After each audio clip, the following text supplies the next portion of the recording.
Hello everyone, क्या हाल चाल बेटा? कैसे हैं आप सभी लोग? आशा और उम्मीद है कि आप सभी लोग बहुत अच्छे होंगे और अपनी पढ़ाई को बहुत ही शानदार तरीके से कर रहे होंगे। बोर्ड एग्जाम को अब बहुत ज़्यादा समय नहीं रह गया है। मुश्किल से आपके पास 30 से 40 दिन का समय है। बेटा, ये 30 से 40 दिन बहुत अच्छे से अपनी पढ़ाई करो, जिससे आपका जीवन पर्यंत के लिए एक बहुत ही शानदार स्कोर हो सके। क्योंकि बेटा, हाई स्कूल आपको एक ही बार मिलेगी।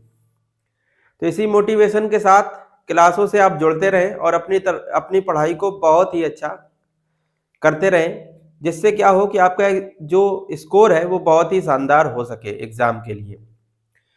कल की क्लास के लिए हम आपसे सभी से माफ़ी चाहेंगे, क्योंकि कल की क्लास थी तो काफ़ी बड़ी और हमने बहुत मेहनत भी की थी उस क्लास के लिए।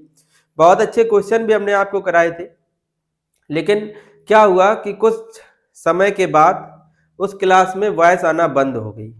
अच्छा, जितनी भी आप सेटअप देख पा रहे हैं, जितनी भी जो चीज़ें हैं, पढ़ाना भी हम ही को होता है, वीडियो को एडिट भी हम ही को करना होता है, जितनी सब चीज़ें हैं वो सब हम ही को ही करनी पड़ती हैं। तो जिस कारण क्या होता है ना भाई, कभी कभार कुछ मिस्टेक हो ही जाती है, तो उसके लिए सॉरी। वैसे हमने जानबूझ के ये चीज़ें नहीं करी, किसी को भी ये शौक नहीं होता है कि कोई जानबूझ के अपनी ही क्लास खराब करे। पता नहीं क्या वो इशू रहा, अचानक से माइक बंद हो गया और उसमें आवाज़ आना बंद हो गई। काफ़ी क्वेश्चन हमने उसमें अच्छे से कराए थे, लेकिन हम उन बच्चों का भी धन्यवाद करना चाहेंगे जिन्होंने उस क्लास में आवाज़ ना होने के बावजूद भी पूरी क्लास को देखा। तो ये हम आपके पेशेंस की सराहना करते हैं कि उस क्लास में आवाज़ भी नहीं थी, फिर भी आप क्लास में लास्ट तक जुड़े रहे। इसके लिए आप सभी का बहुत बहुत धन्यवाद। यही सब चीज़ें हमें मोटिवेट करती हैं आगे अच्छा करने के लिए। तो आज हम उस क्लास में जो भी हमने क्वेश्चंस कराए हुए थे, कुछ क्वेश्चंस वही हम लेंगे और इसके बाद कुछ नए क्वेश्चन भी लेके हम आए हैं। अगर आपने इस क्लास को कर लिया तो जो पीछे वाली क्लास जिसमें आवाज़ नहीं थी, वैसे हम कुछ क्वेश्चन उसके लेंगे ज़रूर आज, है ना? क्योंकि वो बहुत ज़रूरी प्रश्न थे और आप सभी ने उसके उत्तर भी दिए। आवाज़ नहीं थी वीडियो में, फिर भी आपने उन सभी के उत्तर दिए और हमें अच्छा लगा कि आप खुद से प्रयास कर रहे हैं। और कुछ बच्चे तो ऐसे हैं जो रेगुलर रोज आ रहे हैं, तो बड़ा अच्छा लगता है कि उन बच्चे, कम से कम वो बच्चे हमारे ऊपर अपना विश्वास बनाए। तो बेटा, हम भी आपसे प्रॉमिस करेंगे, अगर आप हमसे हमारे ऊपर विश्वास बनाए हो तो हम भी आपके लिए रेगुलर ऐसे ही मेहनत करते रहेंगे, चाहे जितनी सर्दी हो या कुछ भी हो।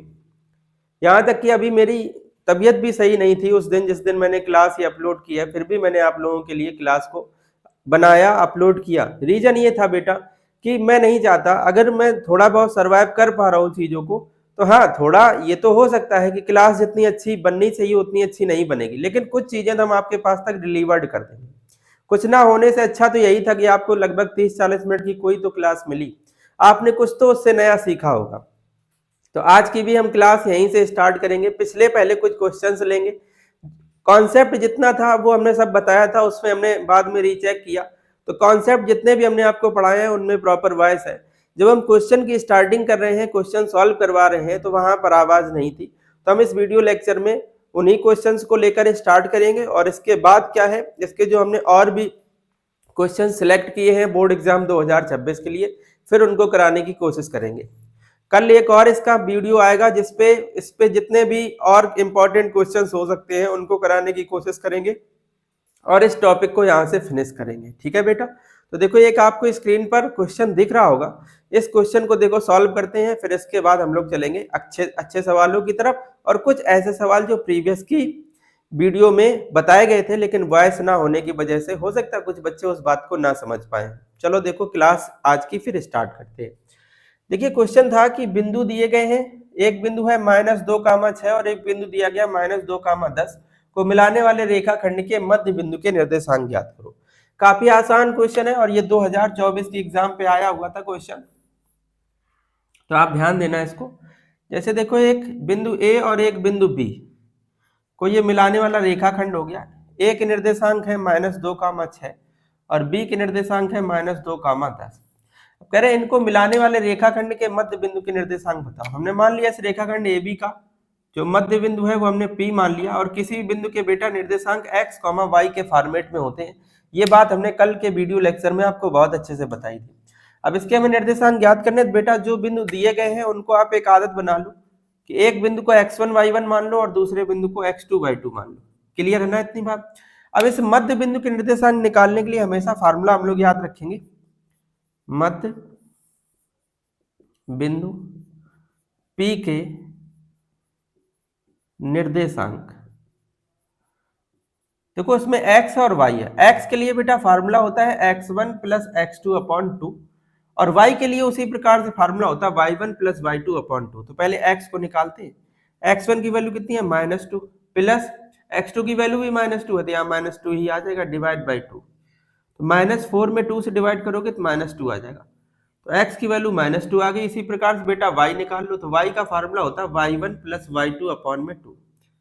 तो y1 की वैल्यू देखो कितनी है 6 प्लस y2 की वैल्यू 10 अपॉन में 2, तो ये आ जाएगा 16 अपॉन में 2, कैंसिल कर लोगे तो 8 आ जाएगा। तो आपसे पूछा था मध्य बिंदु के निर्देशांक बताओ बेटा, तो मध्य बिंदु के निर्देशांक P जिसको आपने x और y माने थे, तो P के निर्देशांक बताइए क्या आ गए।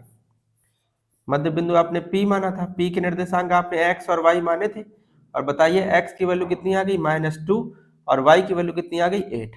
तो ये बेटा इस क्वेश्चन का राइट आंसर हो जाएगा। ठीक है, आप इस क्वेश्चन को नोट करो, फिर हम आपको नेक्स्ट क्वेश्चन कराने की कोशिश कर रहे हैं।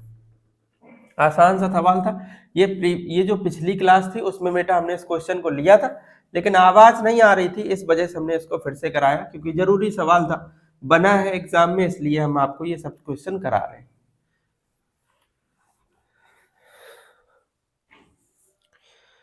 देखो एक क्वेश्चन कल की क्लास में हमने लिया था, काफी इंपॉर्टेंट था और कुछ बच्चे इसका आंसर गलत भी बता रहे थे। क्वेश्चन ये था कि लिखा था चित्र में, एक चित्र दिया था और कोई एक बिंदु के निर्देशांक पूछे गए थे। चित्र में बिंदु P के निर्देशांक होंगे, इस तरीके से क्वेश्चन था। चित्र देखो बेटा कैसे बना था,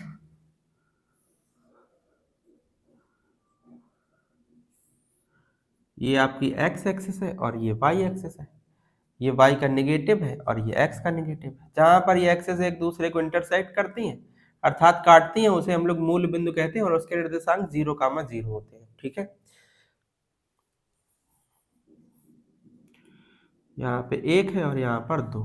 ठीक है, उसी प्रकार से y पे यहाँ पर 1 है, यहाँ पे 2 है और यहाँ पर 3। ठीक है, कोई बिंदु P1 यहाँ पर है, P, इसके आपसे निर्देशांक पूछे गए थे, तो हमने कहा बेटा किसी भी बिंदु के निर्देशांक क्या होते हैं, x, y के फॉर्मेट के।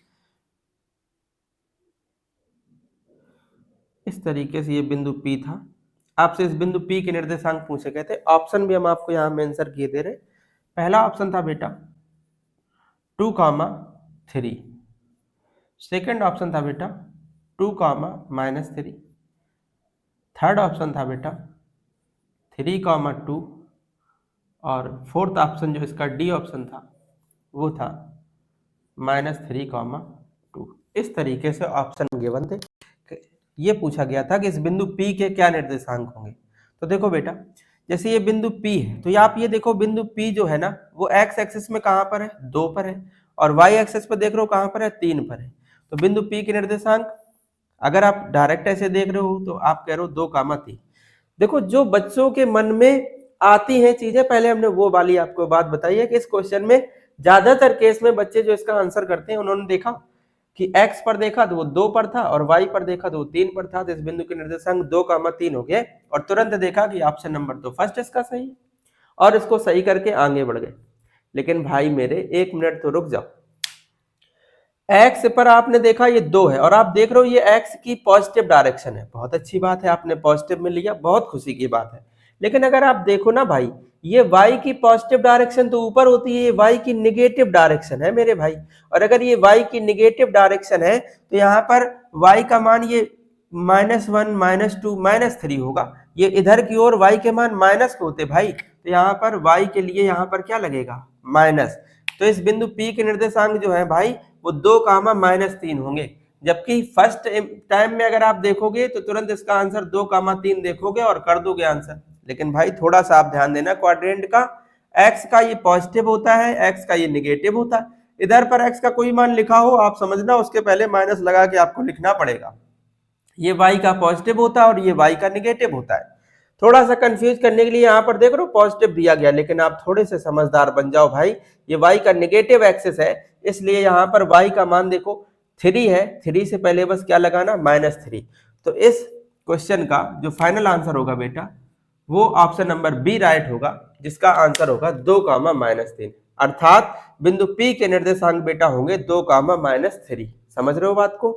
तो इस तरीके से आप कर लोगे तो थोड़ा सा क्वाड्रेंट के बारे में भी क्वेश्चन पूछेगा, जैसे यही क्वेश्चन था ये हमने 24 में ही देखा था, 24 बोर्ड एग्जाम 2024 में पूछा गया था भाई। तो आप थोड़ा ध्यान दे लेना, अगर कोई आपको क्वाड्रेंट बना के दिया जाए, मतलब कोई एक चतुर्थांश बना के दिए जा रहे हो और कहीं पर कोई बिंदु स्थित हो, तो आप ये देख लेना कि ये बिंदु एक्स एक्सिस पर पॉजिटिव पर है, वाई पर नेगेटिव है, मतलब पॉजिटिव नेगेटिव आप देख लेना, उस हिसाब से भाई इसका आंसर करना, ठीक है? तो गलत नहीं होगा। ना तो ज्यादातर केस में बच्चे इसका आंसर 2, 3 कर देते हैं, जो बिल्कुल गलत है आंसर, ठीक है? तो ये इसका आंसर जो होगा वो 2, -3 होगा, बिल्कुल राइट आंसर। समझ रहे हो? क्योंकि x के पॉजिटिव पर है और y के नेगेटिव पर है ये बिंदु P। समझ रहे हो बेटा? तो इसको आप अच्छे से कर लो। ऐसा कोई भी क्वेश्चन आपको टेक्स्ट बुक में दिख जाए आपकी किताब में तो और करने की कोशिश करना। चलते देखो नेक्स्ट क्वेश्चन पे।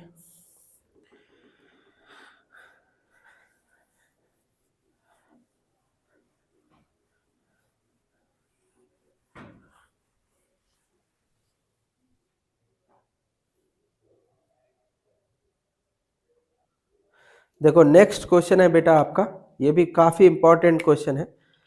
लिखा है बिंदुओं 4, -3 और 8, 5 को जोड़ने वाले रेखाखंड को। बेटा क्वेश्चन हमने बोल दिया है, लिखने पे टाइम वेस्ट नहीं करेंगे। क्वेश्चन है बिंदुओं 4, -3, कोई एक बिंदु मान लिया ये A है जिसके निर्देशांक है 4, -3, और मान लिया कोई एक बिंदु B है जिसके निर्देशांक दिए गए बेटा 8, 5, 8, 5 को जोड़ने वाले रेखाखंड को आंतरिक रूप से 3:1 के अनुपात में विभाजित करने वाले बिंदु के निर्देशांक बताओ। आंतरिक रूप दिया है, इसका मतलब ये है कि रेखाखंड AB के कहीं अंदर एक बिंदु है, मान लिया कोई बिंदु ये जो P है जिसके निर्देशांक हमने मान लिए, कोई भी बिंदु होगा तो निर्देशांक उसके क्या होंगे x, y के फॉर्मेट में होंगे। तो कह रहे ये बिंदु जो P है वो रेखाखंड AB को आंतरिक कितने अनुपात में 3:1 3:1 में विभाजित करता है, तो इस बिंदु P के निर्देशांक बता दो, ये आपसे पूछना चाह रहे हैं। आसान क्वेश्चन है बेटा, ये भी आपकी बोर्ड एग्जाम 2024 में पूछा गया था आपसे। ऑप्शन भी इसके हैं, देखो किस तरीके से करेंगे। अनुपात क्या दिया गया 3:1, तो जो अनुपात होते बेटा पहले को आप m मान ले, दूसरे को n मान ले, और जो बिंदु दिए गए हैं हमने कहा था आप उसको आदत बना लो, एक बिंदु को x1 y1 का फॉर्मेट दे दो और एक को x2 y2 दे दो, ठीक है? अब सुनो, इस बिंदु P के निर्देशांक बताने, तो इस बिंदु P पे कौन कौन से होंगे x अक्ष और y अक्ष। तो पहले आप x का फार्मूला अगर याद हो आपको, पहले वाली क्लास में कॉन्सेप्ट पे हमने बताया था कि यदि कोई रेखाखंड हो और उसके अंदर कोई बिंदु हो और वो बिंदु इस रेखाखंड को कुछ अनुपात में डिवाइड कर रहा हो, तो x कैसे निकालते हैं और y कैसे निकालते हैं। ऐसे लिखना भाई, बिंदु P के निर्देशांक। हमें बिंदु P के निर्देशांक निकालने हैं बेटा, तो हमें x का मान चाहिए होगा और y का। तो x के लिए अगर याद हो तो हमने आपको फार्मूला बताया था mx2 + nx1 डिवाइड में m + n। तो x बराबर m की वैल्यू देखो कितनी है, m की वैल्यू 3 है, x2 की वैल्यू देखो कितनी है 8, n की वैल्यू कितनी है 1 और x1 की वैल्यू कितनी है 4, अपॉन में इन दोनों जो अनुपात दिए गए उनका आपको जोड़ करना है। तो 3 और 1 कितना हो जाएगा भाई 4, तो 8 तिरका 24 + 4 बटे पे 4, तो 24 और 4 28 बटे में 4। इसको आप काट लो, 4 7 28 होता, तो x की वैल्यू जो है भाई वो कितनी आ जाएगी 7। x की वैल्यू कितनी आ गई 7। x भाई जब निकल आए तो आप y की वैल्यू निकालो, y के लिए फार्मूला होता है my2 + ny1 अपॉन में m + n।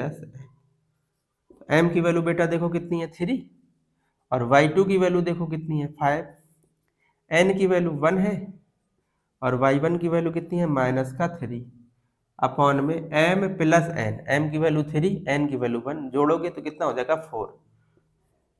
5 का 3 में गुणा करोगे भाई 15, यहाँ पर आ जाएगा -3/4, ये आ जाएगा 12/4, 4 तिया 12, ये y है बेटा, है ना। तो y की वैल्यू देखो कितनी आ गई, y की वैल्यू आ गई 3। तो इस बिंदु के निर्देशांक आपसे पूछे गए थे, तो बता दो इस बिंदु के निर्देशांक आपने क्या माने थे, x, y के फॉर्मेट में माने थे, और x की वैल्यू कितनी आ गई 7 और y की वैल्यू कितनी आ गई 3। तो इस बिंदु के निर्देशांक बेटा हो जाएंगे 7, 3। देखो बहुत आसान सवाल था।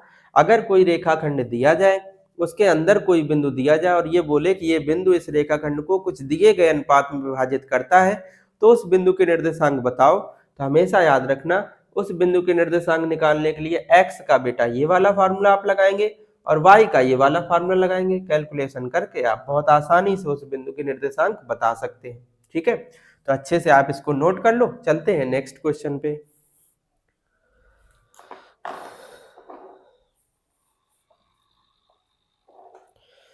एक देखो 2025 के एग्जाम पे एक क्वेश्चन आया था चतुर्थांश से रिलेटेड, जो अभी हमने आपको एक क्वेश्चन बताया था उसी चतुर्थांश से रिलेटेड आया था, और पूछा यह गया था कि एक बिंदु है -5, 6 किस चतुर्थांश में स्थित है। क्वेश्चन है बेटा कि एक बिंदु है -5, 6 किस चतुर्थांश में स्थित है, ये क्वेश्चन आपसे पूछा गया था। और ये बेटा आपसे बोर्ड एग्जाम 2025 में पूछा गया था। पहली बात तो बहुत ज्यादा दिमाग में डर नहीं रखना है कि फर्स्ट टाइम भले ही आप एग्जाम दोगे, लेकिन आप यकीन मानो अगर आपने इस चैनल से पढ़ाई करी है या हमसे आप ऑफलाइन पढ़ रहे हो तो बिल्कुल आप परेशान नहीं होना। मैथ का आपको ये समझ लो 1% भी डर नहीं रहेगा। एग्जाम तक आपके पास मैथ का 1% भी डर नहीं रहेगा, इसके लिए आप परेशान ना रहो। चाहे आप ऑफलाइन हमसे पढ़ रहे हो चाहे ऑनलाइन पढ़ रहे हो, कोई दिक्कत नहीं है। हम एग्जाम तक आपको इस तरीके से प्रिपेयर्ड कर देंगे कि आपको हो सकता है अदर सब्जेक्ट में ये लगे कि हाँ पता नहीं हम कैसे पेपर करेंगे, लेकिन मैथ में कभी भी ये डर नहीं आएगा कि मैथ का पेपर कैसे होगा। इस बात के लिए आप बिल्कुल निश्चिंत हो जाओ, बस प्रॉपर आप 8 बजे की क्लास करते रहो। ठीक है, जैसे ये हमने कहा ना, हम सीरीज वाइज जैसे ये क्वेश्चन करा रहे वैसे आप कर लो। इसके बाद जब एग्जाम के 10-15 दिन रह जाएंगे तो हम आपको एक मैराथन क्लास देंगे, वो 5 से 6 घंटे की क्लास होगी। अगर आप एक बार में ना देख पाना 2-3 बार में देख लेना, कोई दिक्कत नहीं है, उसको पूरा करके चले जाना, आपको हूबहू वैसे ही क्वेश्चन मिल जाएंगे एग्जाम में। ये हम आपका कॉन्सेप्ट तैयार करवा रहे हैं अभी, और इसके बाद हमने आपके लिए एक क्वेश्चन बनाया। हमने कहा था लगभग 300 क्वेश्चन हम पूरी गणित से ऐसे छांटे हुए हैं जो एग्जाम के लिए बहुत ज्यादा हेल्पफुल रहेंगे, बहुत ज्यादा इंपॉर्टेंट रहेंगे। वो क्लास अभी इसलिए नहीं करा रहे हैं क्योंकि फिर बच्चे क्या होता है कॉन्सेप्ट पर उनकी पकड़ नहीं बन पाती। हमारा केवल उद्देश्य आपको बोर्ड एग्जाम में ऐसा नहीं है कि आप हाई स्कूल का मैथ का पेपर देने गए, मान लो आपके नंबर बहुत अच्छे आ गए, बेटा हम आपको ये चाहते हैं कि आपके नंबर तो अच्छे आए हैं, साथ में आपकी नॉलेज बहुत अच्छी हो। क्योंकि बेटा अगर केवल आपने उन्हीं क्वेश्चनों को करा और इसके बाद मान लो आपके नंबर भी अच्छे आ गए, आपकी नॉलेज ना बढ़ पाई, तो क्या ही फायदा यार पढ़ाने का। इसलिए हम चाह रहे हैं कि आपका कॉन्सेप्ट भी क्लियर हो और आप उस लेवल की पहले मेहनत करो, इसके बाद हम आपको वो क्वेश्चन प्रोवाइड करेंगे। तो फिर आपको हमारी जरूरत भी नहीं पड़ेगी, आप उन क्वेश्चनों को बहुत आसानी से अपने आप से ही कर लेंगे। 2-4-10 सवाल भले ही ऐसे हों जिनमें आप फंसो ना, तो वो क्वेश्चन भी आप अपने आप से ही कर लोगे। बस आप ये 8 बजे वाली क्लास करो तो यार रोज, समझ रहे हो भाई इस बात को। तो बहुत सीरियस होके इस क्लास को लेना, प्रॉपर इसके नोट्स बनाते रहना, किसी प्रकार की आपको मैथ में कोई दिक्कत नहीं होगी। ठीक भाई, देखो क्वेश्चन आपको दिया गया है कि बिंदु -5, 6 किस चतुर्थांश में स्थित है। हमने आपको बताया था, जिन बच्चों को चतुर्थांश के बारे में नहीं पता है वो थोड़ा सा सुन ले 1 मिनट के लिए। ये बेटा होता है एक्स अक्ष, ये एक्स का निगेटिव होता, ये वाई होता है, ये वाई का निगेटिव। इसको कहते हैं फर्स्ट क्वाड्रेंट, इसको कहते हैं सेकेंड क्वाड्रेंट, इसको कहते हैं थर्ड क्वाड्रेंट और इसको कहते हैं फोर्थ क्वाड्रेंट। प्रथम चतुर्थांश, द्वितीय चतुर्थांश, तृतीय चतुर्थांश और चतुर्थ चतुर्थांश ये होते हैं। भाई अगर आप ये देखो, जैसे हम कहें ये चतुर्थांश फर्स्ट है, ये कौन कौन से अक्ष से मिलकर बना है, तो आप कह रहे हो ये एक्स अक्ष और वाई अक्ष के पॉजिटिव से मिलकर बना है, इसलिए बेटा यहाँ पर एक्स पॉजिटिव होता है इसलिए पॉजिटिव, वाई भी पॉजिटिव होता है इसलिए पॉजिटिव। तो याद रखना पहले चतुर्थांश में एक्स और वाई दोनों कैसे होते हैं, पॉजिटिव। अब आप इस पे आ जाओ, इस सेकेंड चतुर्थांश को आप देख रहे होगे बेटा, तो इसमें x देख रहे हो, x निगेटिव वाला है और y पॉजिटिव वाला है, तो इसमें जो साइन होते हैं वो निगेटिव और पॉजिटिव होते हैं, मतलब x निगेटिव होगा, y कैसा होगा, पॉजिटिव होगा। इसको आप देखो तो x भी निगेटिव और y भी निगेटिव, तो इसके जो साइन होते हैं वो माइनस और माइनस होते हैं। चतुर्थांश की बात करोगे तो इसमें x तो पॉजिटिव होता है लेकिन y निगेटिव होता है, इसलिए इसके जो निर्देशांक होते हैं वो पॉजिटिव कॉमा निगेटिव इस तरीके से होते हैं बेटा, समझ रहे हो। तो इस बात को अच्छे से समझ लेना, वैसे कोई इसमें लॉजिक नहीं है, ओनली इतना है कि आप बस ये देख लो जैसे पहला चतुर्थांश है तो कौन से अक्ष से मिलके बन रहा, तो आपने कहा x भी पॉजिटिव y भी पॉजिटिव। निर्देशांक लिखने में थोड़ी आदत बना लो, हमेशा याद रखना किसी बिंदु के निर्देशांक लिखने हैं तो पहले x लिखा जाएगा बाद में y लिखा जाएगा, तो पहले हमने x लिखा बाद में y लिखा, इसमें पहले देखो x लिखा बाद में y लिखा, इसमें भी देखो तो पहले x लिखा बाद में y लिखा, इसमें देखो तो पहले x लिखा बाद में y लिखा। तो इस तरीके से हो गए, पहले चतुर्थांश में पॉजिटिव पॉजिटिव, सेकंड वाले में माइनस प्लस, थर्ड वाले में माइनस माइनस और फोर्थ वाले में प्लस माइनस होती है। तो आप ये देखो ये बिंदु बोल रहे किस चतुर्थांश में स्थित है, तो बताइए इसका क्या आंसर होना चाहिए, कौन से चतुर्थांश में स्थित होगा। देखो पहले माइनस है फिर प्लस है, बताओ पहले माइनस फिर प्लस कहां पर है, तो आप देख रहे हो माइनस प्लस सेकेंड क्वाड्रेंट में बेटा ये बिंदु स्थित होंगे, ठीक है। तो इस तरीके से आप इस क्वेश्चन का आंसर कर सकते थे, बहुत आसान थे, एमसीक्यूज टाइप का क्वेश्चन है, देखते ही आप ऐसे प्रश्नों का आंसर दे देंगे। तो चलते हैं नेक्स्ट क्वेश्चन पे, अच्छे से आप इन क्वेश्चनों को नोट करते रहें।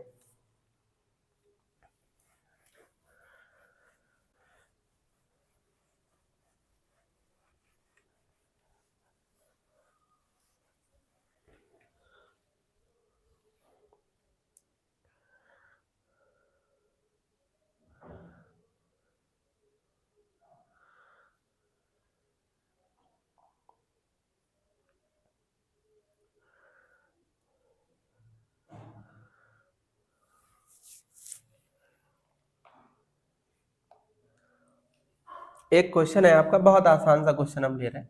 एक क्वेश्चन है, ये आपका 2022 की एग्जाम और 23 की एग्जाम में पूछा गया था। क्वेश्चन मात्र इतना सा है कि दो बिंदु दिए गए हैं -1, 3 और एक बिंदु दिया गया है 5, 2 तथा 5, 2। इन दोनों बिंदुओं के बीच की दूरी आपसे पूछी है। हमने ये कॉन्सेप्ट बताया था, हमने कहा एक क्वेश्चन और करा दें, वैसे आप ये कर लेंगे आसानी से, लेकिन हमने सोचा कि एक क्वेश्चन आपको करा दिया जाए। x1 y1 और ये हो जाएगा x2 y2। दो बिंदुओं के बीच की दूरी का बेटा अगर आपको याद हो तो हमने फार्मूला लिखवाया था, होता है x2 माइनस x1 का होल स्क्वायर और प्लस होता है बेटा y2 माइनस y1 का होल स्क्वायर। चलो देखो सॉल्व करते हैं इसको। x2 की वैल्यू कितनी है 5 माइनस x1 की वैल्यू -1 है तो ये +1 का होल स्क्वायर, y2 की वैल्यू कितनी है 2 माइनस y1 की वैल्यू कितनी है 3 का होल स्क्वायर। देखो 5 और 1 को ऐड करोगे 6 का स्क्वायर होता है 36, यहाँ पर -1 का स्क्वायर 1 हो जाएगा, तो 36 और 1 हो जाएगा 37, तो रूट में 37 जिस ऑप्शन में दिया होगा वही बेटा अपना राइट आंसर हो जाएगा। ठीक, ऐसा क्वेश्चन हमने आपको एक और करा दिया। ये कॉन्सेप्ट बताया था हमने आपको, तो हमने सोचा एक क्वेश्चन इसका और डाल दें इसी क्लास में, जिससे क्या हो कि थोड़ा आपका यहाँ पे भी माइंड बना रहे। ठीक है, इसके बाद देखते हैं नेक्स्ट क्वेश्चन को।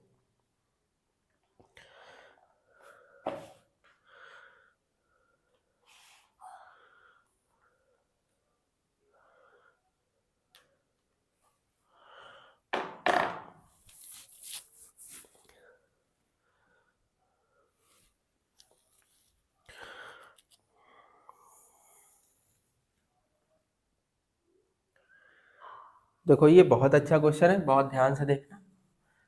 क्वेश्चन हम पूरा मेंशन कर रहे हैं पहले बोर्ड पर, इसके बाद इसके आंसर को हम यहाँ पर करेंगे। तो देख लेना, पहले हम क्वेश्चन यहाँ पर लिख रहे हैं, आप एक बार खुद से ट्राई करने की कोशिश करना, अगर नहीं आता है तो आगे आप वीडियो को देखना।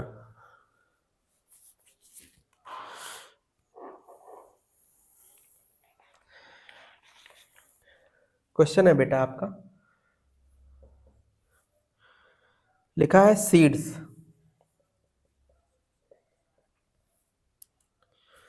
0,4 और फिर लिखा है 0,0 और फिर है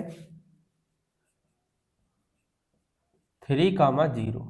3,0 वाले त्रिभुज का परिमाप है, वाले त्रिभुज का परिमाप है। क्या होगा परिमाप? एमसीक्यूज में है, तो अभी हम आपको इसके ऑप्शन भी दे रहे हैं। जैसे इसका फर्स्ट ऑप्शन है 5, सेकेंड ऑप्शन है 12, थर्ड ऑप्शन है 11 और फोर्थ ऑप्शन है इसका 7 प्लस √5। इस तरीके से ऑप्शन गिवन है। देखो क्या करेंगे बेटा, बहुत आसान सी बात एक ये है कि आपको पता है किसी भी त्रिभुज का जो परिमाप होता है ना, वो उसकी तीनों भुजाओं का योग होता है। इतनी बात तो आप लोग जानते हैं। तो हमने कहा ये इन्होंने एक त्रिभुज के शीर्ष दिए हैं और आपसे त्रिभुज का परिमाप पूछ रहे हैं, तो हमने कहा सबसे पहले हम एक त्रिभुज ड्रॉ कर ले रहे हैं। ये ए बिंदु हो गया, ये बी हो गया और ये सी। ए जैसे किसी, ये जो निर्देशांक है मान लो ये ए के हैं, फिर ये बी के हैं और ये सी के, इस तरीके से। ठीक भाई। अब देखो अगर हमें इस त्रिभुज का परिमाप निकालना है तो त्रिभुज का परिमाप तीनों भुजाओं का योग होता, तो पहले हमें भुजा ए बी निकालनी पड़ेगी, फिर भुजा बी सी निकालनी पड़ेगी और फिर भुजा हम लोग को ए सी निकालनी पड़ेगी। तो देखो ए बी भुजा, बी सी भुजा और ए सी भुजा आप कैसे निकालेंगे? तो सबसे पहले हम लोग ए बी भुजा निकालेंगे। ए बी भुजा के लिए अगर हमें ए बी भुजा निकालनी होगी तो हमें बिंदु ए और बी वाले लेने पड़ेंगे। तो ए वाले बिंदु है 0,4 और बी वाले बिंदु कौन से हैं? 0,0। ठीक है। तो पहले आप इन दोनों बिंदुओं के बीच की दूरी का फार्मूला लगा दो। और हमने आपको अगर याद हो तो एक बात बताई थी कि किसी भी बिंदु की अगर मूल बिंदु से दूरी आपसे पूछी जा रही हो तो हमेशा आप इन्हीं बिंदुओं का क्या कर देना? स्क्वायर करके जोड़ देना। तो काफी आसान है। ए बी भुजा आप बहुत आसानी से निकाल लेंगे। रूट में बन जाएगा 0 का स्क्वायर और प्लस बन जाएगा 4 का स्क्वायर। समझ पा रहे हो भाई? तो 0 का स्क्वायर तो 0 होता, 4 का स्क्वायर 16 होता। भाई इसको बाहर निकालोगे तो कितना आ जाएगा? 4। ए बी भुजा जो है वो आपकी कितनी आ गई? 4 मात्रक आ गई। ठीक भाई। ऐसे आप फिर बी सी भुजा निकाल लेंगे। बी सी भुजा के लिए इसमें भी आपको पता है, अगर आपको बी सी भुजा फाइंड आउट करनी है तो उस पर आप बी वाले बिंदु लेंगे और सी वाले। इस पे भी आसान है, वैसे ही आप करेंगे। फिर से रूट लिख देंगे 3 का स्क्वायर और प्लस 0 का स्क्वायर। तो 3 का स्क्वायर 9 होता, बाहर निकालो फिर से 3 आ जाएगा। तो ये भुजा देखो कितनी आ गई? 3। अब आपको थोड़ा ए सी भुजा ध्यान से निकाल लेना। ए सी भुजा के लिए बेटा क्या करना पड़ेगा? ए और सी वाले बिंदु लेने पड़ेंगे। तो ए वाला बिंदु कौन सा है? 0,4 और सी वाले बिंदु है 3,0। तो इसको x1 y1 और इसको x2 y2 आप मान लो। दो बिंदुओं के बीच की दूरी का आप फार्मूला लगा दो तो आपको वहां से ए सी भुजा पता चल जाएगी। तो फार्मूला क्या होता है बेटा? रूट में x2 माइनस x1 तो 3 माइनस 0 का होल स्क्वायर और प्लस y2 माइनस y1 तो 0 माइनस 4 का होल स्क्वायर। समझ रहे हो भाई इस बात को? तो देखो क्या आ जाएगा?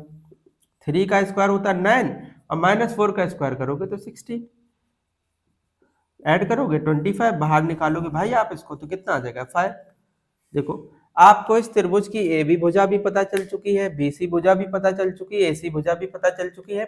आपको इस त्रिभुज का क्या निकालना है? परिमाप। हमने कहा बेटा किसी भी त्रिभुज का परिमाप उसकी तीनों भुजाओं का योग होता है।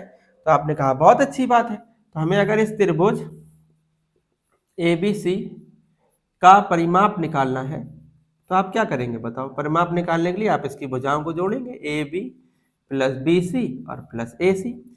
ये आई है शायद 3 नहीं 4 है, कोई दिक्कत नहीं है। इस भुजा का मान कितना आया है? इस भुजा का मान आया है 4, इसका मान आया है 3 और इसका मान आया है 5। टोटल करोगे तो कितना आ जाएगा? 12। तो आंसर देखो इसका क्या होना चाहिए था? 12। और 12 किस में है? वो आपके साक्षात ऑप्शन नंबर बी में मौजूद है। तो इस क्वेश्चन का बेटा राइट आंसर हो जाएगा कितना? 12। तो इस त्रिभुज का अगर परिमाप आपसे पूछा गया तो कितना होगा? त्रिभुज का परिमाप 12। कैसे निकाला? पहले हमने एक त्रिभुज बनाया, तीनों भुजाओं को हम लोग ने पहले निकाला। बिंदु दिए गए तो बिंदुओं से भुजा निकालने के लिए बहुत आसान होता है। दोनों बिंदुओं के बीच की दूरी, पहले दोनों बिंदु ले लो, बीच की दूरी का फार्मूला लगा के आप पता कर लोगे कि ये भुजा की लंबाई कितनी है। हमने देखा 4 मात्रक, इसकी लंबाई देखी तो आ गई 3 मात्रक और इसकी लंबाई देखी तो आ गई 5 मात्रक। हमने कहा भुजाएं पता चल गई, परिमाप निकालने के लिए सभी को क्या कर देंगे? जोड़ देंगे। तो इसका बेटा राइट आंसर हो जाएगा 12। ठीक है, तो इस त्रिभुज का परिमाप 12 आ जाएगा। अगर ऐसा आपको कोई क्वेश्चन दिख जाए तो बेटा और आप ट्राई कर लेना खुद से। ठीक है, चलते हैं देखो नेक्स्ट क्वेश्चन पे। देखो बेटा नेक्स्ट क्वेश्चन है आपका, लिखा है बिंदुओं -4, 2 तथा एक बिंदु है बी जिसके निर्देशांक है 5, 6 को जोड़ने वाले रेखाखंड का एक मध्य बिंदु दिया गया है, मध्य बिंदु P दिया गया है जो है a/8, 4। तो आपसे ये पूछा गया है कि इसमें ये जो a यूज हुआ है इस a का क्या मान होगा। ऑप्शन भी आपको गिवन है, देखो ट्राई करो कैसे करोगे। हमने कहा पहले ये एक आप रेखाखंड बना लो जिसमें a के निर्देशांक है -4, 2 और b के निर्देशांक है 5, 6। ठीक है, और इसका एक मध्य बिंदु है P जिसके निर्देशांक दिए गए हैं a,8 और 4। इस तरीके से दिए आपको इसी मध्य बिंदु के भी निर्देशांक दिए हैं। इसमें मध्य बिंदु में जो ये a आया है आपसे ये पूछना चाह रहा है a का मान क्या होगा। तो हमने कहा आसान है बेटा, जो बिंदु दिए गए उनको आप x1, y1 और इसको आप क्या मान लोगे x2, y2। इसमें एक को x मान लो और एक को y। x का आप फार्मूला लगा दो, y का ना लगाना, तो इससे कोई फायदा नहीं होगा y का फार्मूला लगाने से, x का फार्मूला लगाओ बेटा, क्योंकि मध्य बिंदु है और मध्य बिंदु के निर्देशांक में x याद करो कैसे निकालते थे हम लोग। x के लिए फार्मूला पढ़े थे x1 + x2/2। x की वैल्यू देखो कितनी है a/8 is equal to x1 की वैल्यू कितनी है -4 प्लस x2 की वैल्यू कितनी है 5 और अपॉन 2 से आप इसको कैंसिल कर लो 8 को 4 टाइम, तो a/4 इज इक्वल टू कितना बचेगा 1, क्रॉस मल्टीप्लाई कर लो तो a इज इक्वल टू कितना आ जाएगा 4।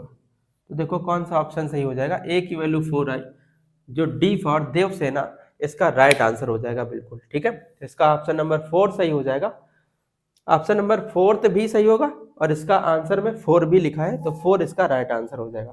तो a की वैल्यू बेटा कितनी हो जाएगी, a की वैल्यू हो जाएगी 4। ठीक है, अच्छा क्वेश्चन था, देखो करो खुद से। ऐसे क्वेश्चन और भी अगर आपको दिख जाए तो भाई करने की जरूर से कोशिश करना। इसके बाद देखो हम लोग मूव करते हैं नेक्स्ट क्वेश्चन पे।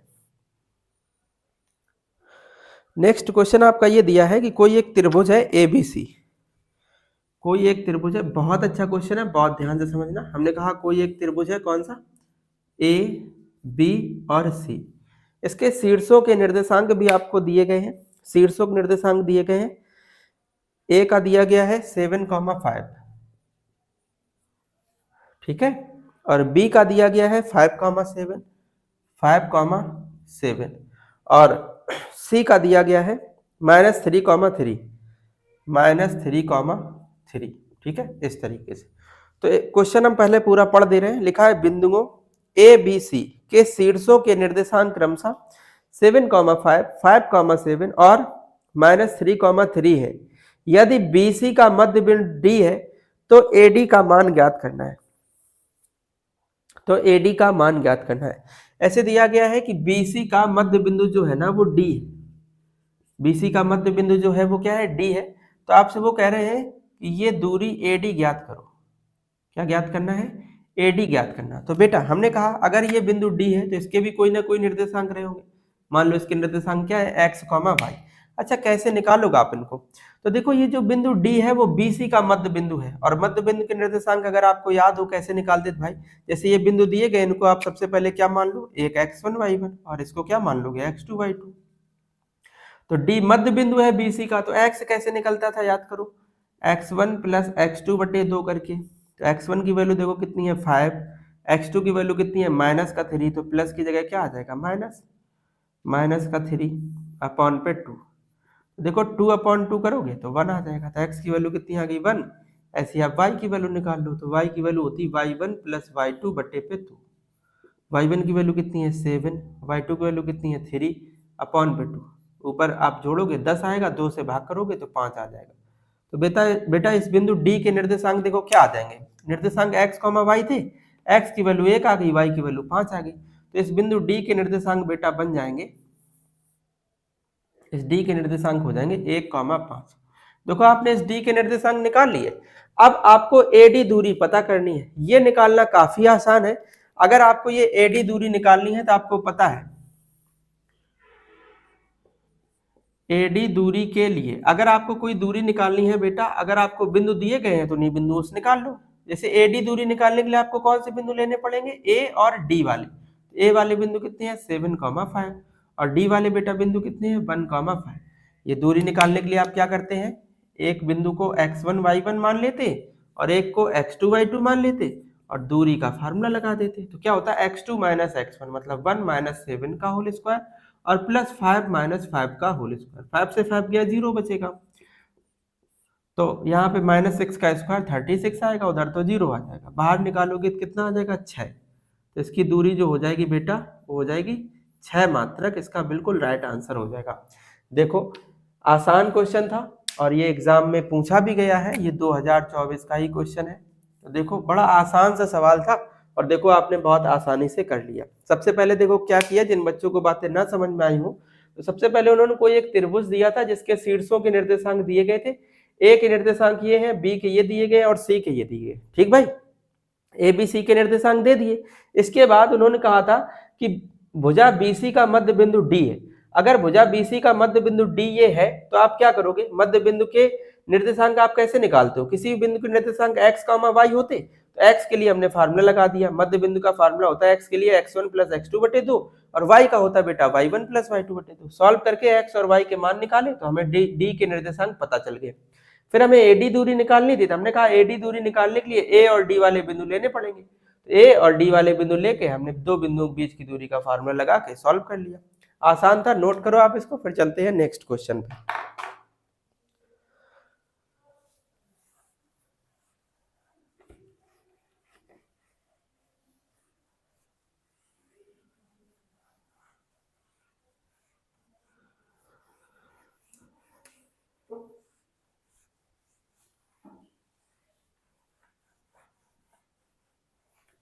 देखो नेक्स्ट क्वेश्चन पे चलते।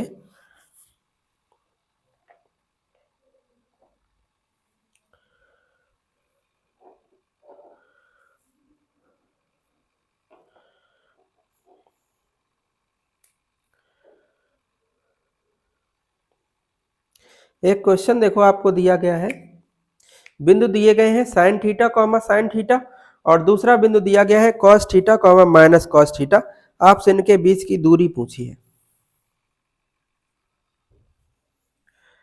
बिंदु आपको गिवन है sine theta comma sine theta और दूसरे बिंदु जो है वो आपको दिए गए हैं कॉस थीटा कॉमा माइनस का कॉस थीटा। तो आपसे इन दोनों बिंदुओं के बीच की दूरी आपसे पूछी गई। जैसे ये बिंदु मान लिया हमने ए है और ये बिंदु आपसे बी है, तो इन दोनों बिंदुओं के बीच की दूरी पूछी गई। तो एक को x1 y1 और दूसरे बिंदु को x2 y2। तो दो बिंदुओं के बीच की दूरी का बेटा क्या फार्मूला होता है, दूरी अगर ए बी हमें निकालनी है तो फार्मूला लगाएंगे under root x2 minus x1 का होल स्क्वायर और प्लस y2 माइनस y1 का होल स्क्वायर। समझ रहे हो, x2 का मान देखो कितना है cos थीटा माइनस x1 का मान कितना है sin थीटा। इसका क्या हो जाएगा बताओ, होल स्क्वायर प्लस y2 का मान कितना है माइनस का cos थीटा और माइनस y1 का मान कितना है, y1 का मान है sin थीटा। इसका क्या हो जाएगा होल स्क्वायर। समझ पा रहे हो भाई इतनी बात। x2 माइनस x1, तो x2 का मान क्या था cos थीटा माइनस x1 का मान कितना था sin थीटा, इसका स्क्वायर प्लस y2 का मान कितना है माइनस का cos थीटा, फिर होता माइनस y1 का मान sin थीटा, इसका क्या कर दिया होल स्क्वायर। अब इसके बाद देखो इस पे आप a माइनस बी के होल स्क्वायर का फार्मूला लगा दो। a माइनस बी का होल स्क्वायर होता है बेटा a स्क्वायर मतलब cos square theta plus b square मतलब sin स्क्वायर थीटा प्लस में होता है 2ab, तो बन जाएगा 2 sin थीटा इंटू पे cos थीटा। यहाँ पे आप देखो क्या करोगे, इसमें सबसे पहले आप माइनस चिन्ह कॉमन कर लो। जैसे बेटा यहीं पर हम करने की कोशिश करते हैं, यहाँ पे आप माइनस चिन्ह कॉमन करोगे लेकिन है क्या स्क्वायर, तो बाहर वो क्या हो जाएगा प्लस ही हो जाएगा। समझ पा रहे हो इस बात को भाई। जैसे आप इससे माइनस चिन्ह कॉमन करोगे, माइनस चिन्ह कॉमन करने अब क्या होगा, ये दोनों माइनस के थे, दोनों का एक हो जाएंगे प्लस के। लेकिन माइनस को जब आप बाहर निकालोगे, स्क्वायर लगा था तो माइनस का स्क्वायर क्या हो जाएगा प्लस। समझ रहे हो इस बात को। अब फिर से देखो यहाँ पर यही फार्मूला लगा दो, बस थोड़ा ध्यान देना। यहाँ पर माइनस था तो यहाँ माइनस का 2ab होगा तो यहाँ माइनस आ जाएगा। तो यहाँ a प्लस बी का होल स्क्वायर लगाओगे तो आ जाएगा cos square theta plus sine square theta और फिर यहाँ पे हो जाएगा प्लस का 2 साइन थीटा इंटू पे कॉस थीटा। इतनी बात आप समझ रहे होंगे। अगर आप बिल्कुल थोड़ा सा ध्यान दो तो ये माइनस में लिखा है और ये प्लस में लिखा, तो माइनस प्लस कैंसिल हो जाते भाई। देखो ये क्या लिखा, sine square theta plus cos square theta. और आप याद कर लेना, अभी हम लोग इसके नेक्स्ट त्रिकोणमिति चैप्टर ही पढ़ेंगे, उसमें एक सर्वसमता होती है, sine square theta plus cos square theta की वैल्यू बेटा 1 होती है। उसी प्रकार से देखो ये भी लिखा है sine square theta plus cos square theta, तो इसकी भी वैल्यू 1 होगी। जब आप इसको सॉल्व करेंगे तो √2 आएगा। तो इन दोनों बिंदुओं के बीच की दूरी बेटा कितनी आ जाएगी, √2 मात्रक, है ना। कर लो आप, आसान सा सवाल था, बस इसमें क्या था, थोड़ी सी त्रिकोणमिति थी, तो आप इसको बहुत आसानी से समझते हैं। आपने इतनी चीजें तो पढ़ी होंगी, बहुत आसान सी त्रिकोणमिति यहाँ पे यूज की गई, एक सर्वसमता यूज करी गई है। बाकी जब हम लोग त्रिकोणमिति करेंगे ना, तो वहां पे आपको सबसे पहले सब फार्मूले हम आपको बताएंगे, इसके बाद सब कॉन्सेप्ट बताएंगे, कॉन्सेप्ट के बाद फिर जितने भी इंपॉर्टेंट क्वेश्चन हो सकते हैं वो सभी हम आपको बताएंगे। ठीक है, तो आप नोट कर लो इसको, फिर चलते हैं नेक्स्ट क्वेश्चन पे।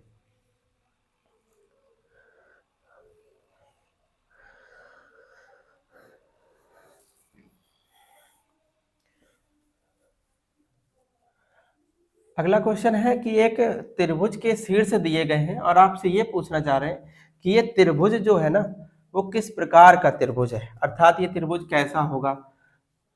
इस तरीके का क्वेश्चन है। देखो हम पहले लिखते हैं, यहाँ पे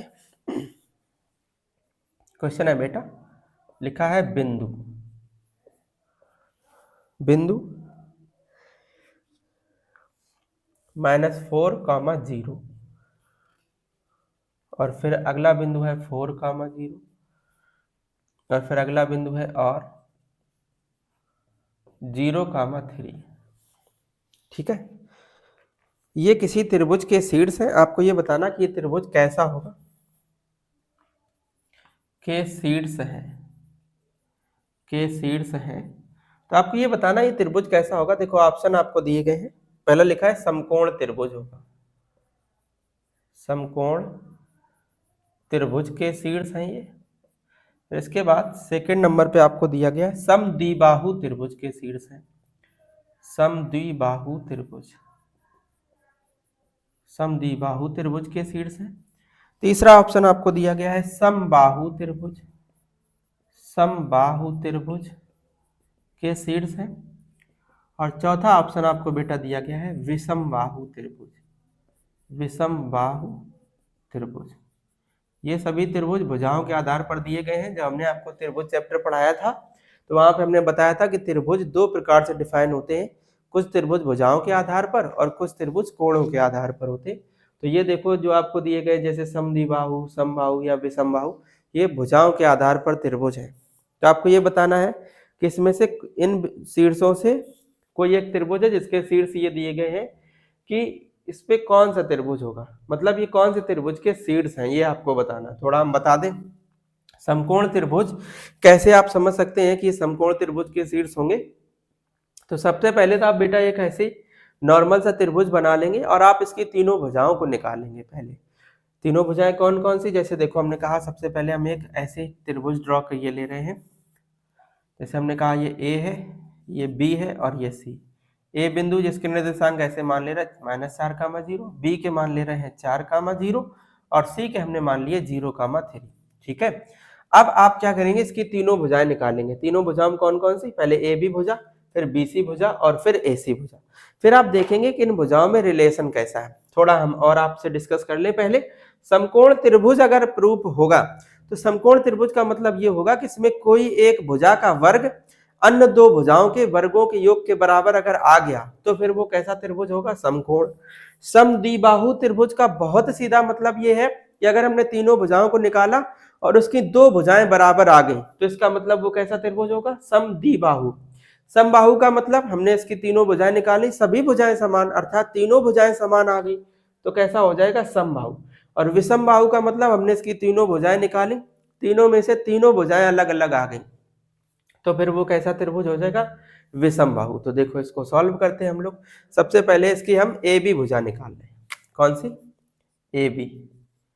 ए बी भुजा के लिए बेटा, ए बी भुजा के लिए आपको ए और बी वाले बिंदु लेने पड़ेंगे। ए वाले बिंदु है -4, 0 और बी वाले बिंदु है 4, 0। पहले एक को x1 y1, दूसरे को x2 y2। अब देखो ए बी भुजा के लिए फार्मूला क्या लगाओगे, रूट में x2 माइनस x1 का होल स्क्वायर, तो 4 माइनस इसकी वैल्यू -4 तो +4 और प्लस 0 माइनस 0 का, तो इसको लिखने का वैसे कोई मतलब नहीं था, हमने कहा पूरा फार्मूला लिख दिया जाए। तो 4 और 4 जोड़ोगे हो जाएगा 8, 8 का स्क्वायर कितना होगा 64, या 8 का स्क्वायर आप ऐसे लिख दो, पेयर बन जाएगा। तो इस तरीके से 8 से बाहर आ जाएगा। ठीक है भाई, ए बी भुजा निकल गई। अब आप निकालो बी सी भुजा। बी सी भुजा के लिए आपको बी और सी वाले बिंदु लेने पड़ेंगे। तो बी वाले बिंदु है 4,0 और सी वाले है 0,3। तो एक को x1 y1 और दूसरे को x2 y2। निकालो बी सी भुजा। तो x2 माइनस x1 तो 0 माइनस 4 का होल स्क्वायर प्लस 3 माइनस 0 का होल स्क्वायर, -4 का स्क्वायर 16, 3 का स्क्वायर 9, 25 हो जाएगा बेटा। बाहर निकालोगे तो 5 बन जाएगा। बी सी भुजा 5 आ गई। इसी प्रकार से आप इसकी ए सी भुजा निकाल लो। ए सी भुजा, ए सी भुजा के लिए कौन से बिंदु आपको लेने पड़ेंगे, ए और सी वाले, -4,0 और सी वाले कौन से हैं 0,3। तो x1 y1 x2 y2 क्या हो जाएगा 0 और माइनस इसकी वैल्यू कितनी -4 तो +4 और प्लस 3 माइनस 0 का होल स्क्वायर। तो 4 का स्क्वायर 16, 3 का स्क्वायर 9, ये कितना आ जाएगा 25। बाहर निकालो तो कितना आ जाएगा 5। देखो क्या नजर आ रहा है आपको, जैसे आप देख पा रहे हो बी सी भुजा और ए सी भुजा दोनों 5 और 5 आई और ये वाली भुजा अलग है।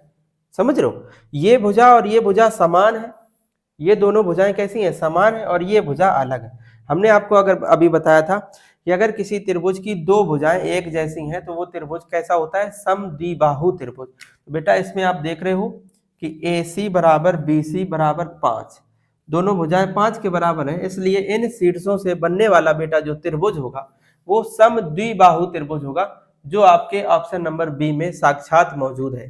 तो आप ये भी समझ लो कि इस टाइप के भी क्वेश्चन आते हैं, तो बहुत अच्छे से आप इनको कर लेना। क्या हमने किया, पहले एक त्रिभुज के शीर्ष दिए गए थे, हमने एक ऐसी त्रिभुज बनाया, तीनों शीर्षों से पहले हमने तीनों भुजाएं निकाली। तीनों भुजाएं निकालने पर हमने देखा कि इस त्रिभुज की दो भुजाएं तो बराबर है, और अगर दो भुजाएं बराबर हैं तो फिर इन शीर्षों से बनने वाला जो त्रिभुज होगा वो कैसा होगा बेटा, समद्विबाहु त्रिभुज। ठीक है, उम्मीद करते हैं आपको ये सब बातें बहुत अच्छे से समझ में आ भी रही होंगी। ठीक है, देखो बेटा दो क्वेश्चन आपके सामने हमने लिए हैं, एक क्वेश्चन हम आपको कराएंगे खुद से और एक क्वेश्चन हम आपको स्वयं करने के लिए देंगे, और आप इसका आंसर जरूर हमें मेंशन करना। ये दोनों क्वेश्चन बोर्ड एग्जाम 2023 में आए हुए थे, ये भी 23 में बना है और ये भी 2023 की बोर्ड एग्जाम में आया हुआ है। ये क्वेश्चन आपको स्वयं से करना है। क्वेश्चन है, एक वृत्त के व्यास ए बी के सिरे दिए गए, इसके केंद्र के निर्देशांक बताने। देखो कोई भी वृत्त इस तरीके से, तो उसका व्यास इस तरीके से होता है, ये ए हो गया और ये क्या हो गया बी। ए और बी के निर्देशांक दिए गए, आपसे क्या पूछा, केंद्र के निर्देशांक। हमेशा याद रखना इसका केंद्र क्या होगा, व्यास का जो मध्य बिंदु होता है वही तो केंद्र होता बेटा। तो इस बिंदु के निर्देशांक आपको ज्ञात करने हैं। कैसे ज्ञात करोगे, ए और बी के निर्देशांक दिए गए तो ए वालों को x1 y1 और बी वालों को x2 y2 मान लेना। केंद्र के निर्देशांक x कैसे निकालोगे, ये केंद्र जो है वो इस व्यास ए बी का मध्य बिंदु होगा, तो इसलिए x1 प्लस x2 बटे 2 करके, और y कैसे निकालोगे, y1 प्लस y2 बटे 2 करके। ठीक है, इतनी कैलकुलेशन आप स्वयं से कर लेना और इसका आंसर हमें कमेंट बॉक्स में जरूर देना कि देखो आपका आंसर क्या आता है। ठीक है, इस क्वेश्चन को देखो हम आपको कराते हैं। लिखा है बिंदु -1, -5, बिंदु कौन सा है 1, -5 और है -4, 5 को मिलाने वाले रेखाखंड को, इनको मिलाने वाला एक रेखाखंड मान लो ये ए बी हो गया, मिलाने वाले रेखाखंड को एक्स अक्ष द्वारा विभाजित करने वाले। मान लो इस रेखाखंड ए बी को एक्स अक्ष द्वारा विभाजित किया जाता, मान लो एक्स अक्ष द्वारा विभाजित करने वाला मान लीजिए कोई बिंदु एक पी है जिसके निर्देशांक हमने मान लिया, अच्छा एक्स अक्ष द्वारा विभाजित किया जा रहा है, इसलिए यहाँ पर एक्स की तो वैल्यू होगी लेकिन वाई की वैल्यू नहीं होगी। समझ पा रहे हो आप इस बात को, एक्स की वैल्यू होगी लेकिन यहाँ वाई की वैल्यू नहीं होगी, क्योंकि एक्स अक्ष द्वारा क्या किया जा रहा है, विभाजित। और अगर एक्स अक्ष द्वारा विभाजित किया जा रहा है तो यहाँ पर बिंदु जो होगा वो एक्स एक्सिस पर एक्स की तो वैल्यू होगी लेकिन वाई की वैल्यू नहीं होगी। ठीक है, तो हमने मान लिया एक्स अक्ष द्वारा विभाजित करने वाले बिंदु P जिसके निर्देशांक हो गए x, 0, तो आपसे यही पूछना चाह रहे हैं कि विभाजित करने वाले बिंदु के क्या बता दो, निर्देशांक बता दो। तो ठीक है, कोई दिक्कत नहीं है, इस बिंदु के निर्देशांक हमें बताने, हमने ऐसे मान लिए कि इस बिंदु के निर्देशांक क्या हो जाएंगे, x, 0, समझ लो। और हमने मान लिया कि ये बिंदु इस रेखाखंड AB को मान लिया कौन से अनुपात में, m अनुपात n में विभाजित कर रहा है।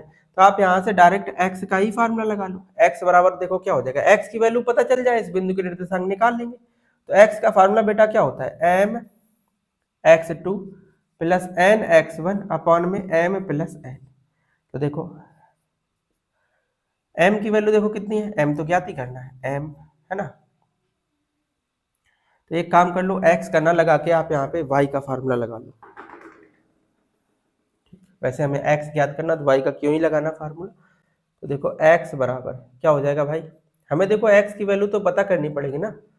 और अनुपात देखो इस तरीके से उन्होंने दिया है कि x अक्ष द्वारा इसको विभाजित किया जा रहा है। तो इस बिंदु के क्या बताने हैं, निर्देशांक। देखो देखो क्या करेंगे, सबसे पहले आप यहाँ पे देखो, अब थोड़ी सी प्रॉब्लम ये हो सकती है कि जैसे आप अगर x का फार्मूला यहाँ पे लगाओगे, है ना, तो अभी आपको अनुपात नहीं पता है कि किस अनुपात में विभाजित कर रहे हैं। तो एक काम कर लो, पहले आप x का ना लगा के सबसे पहले आप लगा लो इस पे y का फार्मूला, तो इससे हमें अनुपात पता चल जाएगा। जैसे y का फार्मूला क्या होता है बेटा, my2 प्लस ny1 अपॉन में m प्लस n। देखो y की वैल्यू कितनी है, 0, m हमें ज्ञात ही करना, y2 क्या होगा, देखो ये x1 y1 होगा बेटा, और ये x2 y2 होगा। तो y2 की वैल्यू कितनी है, 5, और n की वैल्यू देखो, n तो हमें ज्ञात ही करना, y1 की वैल्यू कितनी है, -5 अपॉन में m प्लस n। इसका ये इधर क्रॉस मल्टीप्लाई करो, 0 हो जाएगा। तो 0 बराबर 5m माइनस का 5n। आप एक साइड कर लो इनको, तो 5m बराबर कितना हो जाएगा, 5n हो जाएगा, 5 से 5 कैंसिल, इसमें 1 का मल्टीप्लाई करके डिवाइड कर लो, तो m upon n is equal to कितना आ गया, 1। 1 अपॉन 1 लिख के आप देखो, अगर अनुपात में लिखना चाहो तो m अनुपात n कितना आ जाएगा, देखो बराबर 1 आया था, तो 1 अनुपात 1, 1 अनुपात 1। हमें अनुपात पता चल गया कि अनुपात जो है ना वो कितना है, 1 अनुपात 1। अब हमें इस बिंदु के निर्देशांक निकालने, तो अब आप यहाँ से x का फार्मूला लगा लो, तो x बराबर फार्मूला हो जाएगा mx2 प्लस nx1 अपॉन में m प्लस n।